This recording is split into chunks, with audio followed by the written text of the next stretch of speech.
Good morning दोस्तों। मेरा नाम डॉक्टर प्रदीप डागुर है और मैं एक psychiatrist and holistic health practitioner हूँ। दोस्तों, नवरात्र चालू हो रही हैं और नवरात्राओं में हमारे यहाँ हमारी धर्म में, संस्कृति में, सोसाइटी में सिस्टम है कि नवरात्राओं में उपवास करें, नवरात्रा हम लोग बैठें।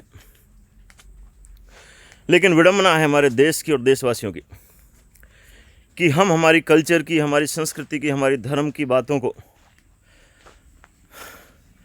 नहीं मानते और कोई अंग्रेज़ रिसर्च आ जाती है तो हम फटाक से मान लेते हैं। खैर, जैसा है वैसा रहेगा। अभी ये जल्दी से नहीं बदलने वाला, क्योंकि आपने देखा होगा पहले लोग योगासन करने में बैकवर्डनेस समझते थे, लेकिन जब योगा बन के आया, अंग्रेजी में कन्वर्ट होके आया, अंग्रेज़ लोग करने लगे और फिर बाबा रामदेव का बहुत बड़ा सहयोग रहा इसमें। हमारे देश में योग का प्रचलन बढ़ गया। फास्टिंग जो हमारे देश में बहुत पहले से, बहुत पुरातन काल से चली आ रही है, हमारी संस्कृति का हिस्सा है। लोग अमावस्या का, पूर्णिमा का, सोमवार का, मंगलवार का उपवास हमारे घरों में रहा करते थे हमेशा। लेकिन उपवास एक बहुत ही बैकवर्ड चीज़ मान ली गई। काय का उपवास करना, काय का धर्म, हम क्यों भूखे मारे अपने आप को। लेकिन अभी 2016 में जापानी एक सेल बायोलॉजिस्ट, फिजियोलॉजिस्ट को मेडिसिन एंड फिजियोलॉजी का नोबेल प्राइज़ मिला, और नोबेल प्राइज़ मिला था फास्टिंग पे, यानी ऑटोफैगी। ऑटोफैगी का मतलब होता है खुद को ही खाना, यानी खुद के शरीर के अंग को, खुद के शरीर की सेल्स को ही खा जाना। सो दोस्तों, क्या इससे भी कुछ फ़ायदा हो सकता है? Yes, definitely. एक लेवल तक, एक सीमा तक, हद से ज़्यादा नहीं, बहुत एक्सट्रीम लेवल तक नहीं, लेकिन एक सीमा तक अगर हमारे सेल्स को खाया जाए, उनको नष्ट कर दिया जाए, तो हमारे बहुत सारे हेल्थ बेनिफिट्स होते हैं। फास्टिंग कई तरीके की होती है और फास्टिंग प्रमोट करती है पुरानी सेल्स को डैमेज करने के लिए। एक तरीका एक्सरसाइज भी है, जॉगिंग भी है, रनिंग भी उसका एक बहुत अच्छा तरीका है। तो आज हम बात करेंगे, नवरात्रा स्थापना हो रही है आज, और बहुत सारे लोग फास्टिंग भी करेंगे, बहुत सारे लोग उल्टी सीधी फास्टिंग भी करेंगे, गलत तरीके से भी करेंगे। लेकिन फास्टिंग जो मेरे लिए क्या है, मैं बताता हूँ उससे क्या फ़ायदे हैं।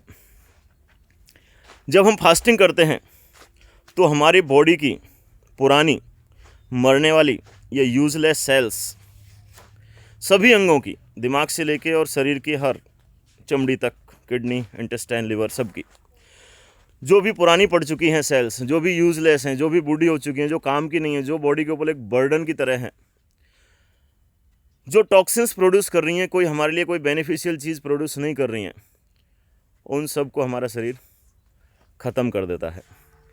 और उनको ख़त्म करके उनका जो प्रोटीन होता है, उनके जो न्यूट्रिएंट्स होते हैं, उनको अपनी सेल्फ की रिपेयर के लिए लगाता है। या तो कोई जो टूटी फूटी सेल्स हैं जो काम की हैं, उनको रिपेयर करने के लिए लगाता है, या फिर जो नई सेल्स हमारे शरीर में लगातार हर पल, हर सेकंड नई सेल्स बन रही होती हैं, उनके लिए बिल्डिंग ब्लॉक, यानी उनके लिए मटेरियल प्रोवाइड करता है। और बेस्ट मटेरियल कहा जाता है वो शरीर का ही होता है हमारे का। सो सबसे बड़ा बेनिफिट तो ये। और इसकी वजह से सेकेंडरी बेनिफिट्स क्या हैं? हमारी ओबेसिटी कम होती है, यानी हमारा वेट जो बहुत ज़्यादा एक्सेस गेन हो जाता है वो कम होता है। उसकी वजह से फिर डायबिटीज़ का रिस्क कम हो जाता है, उसकी वजह से फिर ब्लड प्रेशर का रिस्क कम हो जाता है, आपकी बीमार पड़ने की संभावना भी कम हो जाती है, फिजिकल इलनेस होने की संभावना कम हो जाती है।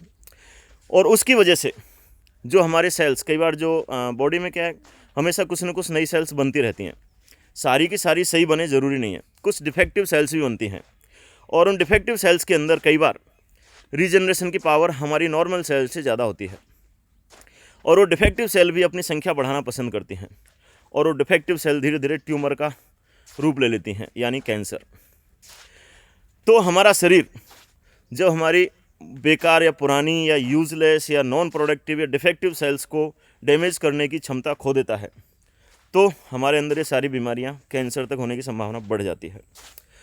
सो दोस्तों, इसी तरीके से हमारे शरीर में जब किसी चीज़ को डैमेज करने की पावर कम हो जाती है, किसी चीज़ को लाइसिस करने की, यानी ऑटोफैगी करने की, या फिर किसी को फैगोसाइटोसिस की जब पावर कम हो जाती है तो हमारे शरीर के अंदर जब बैक्टीरिया और वायरस एंटर होते हैं उनको नष्ट करने की क्षमता भी कम हो जाती है।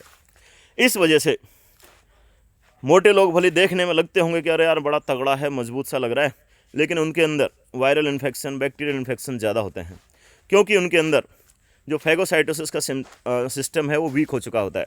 जिस चीज़ को हम यूज़ नहीं करते हैं बॉडी के अंदर, बॉडी क्या किसी भी चीज़ के अंदर हम जिस चीज़ का यूज़ नहीं करते हैं वो चीज़ वीक होने लग जाती है, और जिस चीज़ का हम बार बार यूज़ करते हैं वो चीज़ स्ट्रांग होने लग जाती है। बार बार यूज़ का मतलब ओवर यूज़ करना बिल्कुल भी नहीं है। ओवर यूज़ मतलब ऐसा नहीं कि आप डेली का डेली फास्टिंग करें, लेकिन हाँ, डिटॉक्सीफाई करने के लिए नवरात्रा एक बहुत अच्छा टाइम है। इस टाइम मौसम भी बदल रहा होता है, खान पान भी बदल रहा होता है। कुछ दिनों बाद थोड़ा गर्म और थोड़ा गरिष्ठ भोजन खाने का टाइम आ रहा है, और पुराने जो हमारे खाने हैं उनके शरीर के अंदर कुछ टॉक्सिन्स जमा है, उनको साफ़ करने का बहुत सही समय है। टॉक्सिन्स जब साफ़ होंगे, हाँ, तो हमारे ब्रेन, जो हमारा ब्रेन होता है, ब्रेन के अंदर भी बहुत सारे डिफेक्टिव प्रोटीन्स या कुछ टॉक्सिन्स या डिफेक्टिव सेल्स, जिनकी वजह से पार्किंसन डिजीज़ या अल्जाइमर्स डिजीज़ या फिर डिप्रेशन की संभावना बढ़ती है, वो सारी चीज़ भी कम हो जाती है। सो दोस्तों, सही मौका है फास्टिंग करने का, अच्छी फास्टिंग करने का। एक फास्टिंग जो आज मैं करने वाला हूँ वो 24 आवर फास्टिंग है, यानी कल मैंने लगभग 3:30 बजे खाना खाया था, अब मैं 24 घंटे तक केवल पानी पीऊँगा। इससे मेरा बॉडी का स्टेमिना ही बढ़ेगा, बॉडी का स्ट्रेस हैंडलिंग कैपेसिटी भी बढ़ेगी, और मेरे माइंड की स्ट्रेस हैंडलिंग कैपेसिटी भी बढ़ेगी। सो दोस्तों, फास्टिंग एक फ़ायदे अनेक। अब तो अंग्रेज़ लोग भी प्रूव कर चुके, अब तो मान जाओ, हमारी धर्म संस्कृति वाले तो कह के मर गए। रिसर्च भी बहुत सारी होने लग गई, क्योंकि हमारे देश का एक हमारे आयुर्वेद का एक बहुत बड़ा एक फॉलो नहीं करने का एक बहुत बड़ी वजह जो मेरे को लगती है, ये ज़्यादातर अनुभव बेस्ड है। 2 लोगों पे रिजल्ट आ गए तो उसी को हम बोल देते हैं भाई रामबाण इलाज है, और बड़े बड़े योगी मुनि ऋषि भी गलती से कई बार ये बोल गए कि ये रामबाण इलाज है, लेकिन ऐसा होता नहीं है। एलोपैथी जब काम करती है तो प्रॉपर रिसर्च करती है, प्रॉपर अपना कंसेप्ट बनाती है, प्रॉपर अपना हाइपोथेसिस बनाती है और उसका रिसर्च करती है। अभी फास्टिंग पे लगभग 5000 स्टडीज़ हो रही हैं वर्ल्ड वाइड, और सभी के रिजल्ट्स यही आ रहे हैं कि fasting is really beneficial for your life, आपकी एज, आपकी लॉन्गेविटी के लिए, आपकी हेल्थ के लिए, आपकी पीस के लिए, आपकी हैप्पीनेस के लिए, और आपकी बॉडी के सिस्टम को सही तरीके से काम करने के लिए।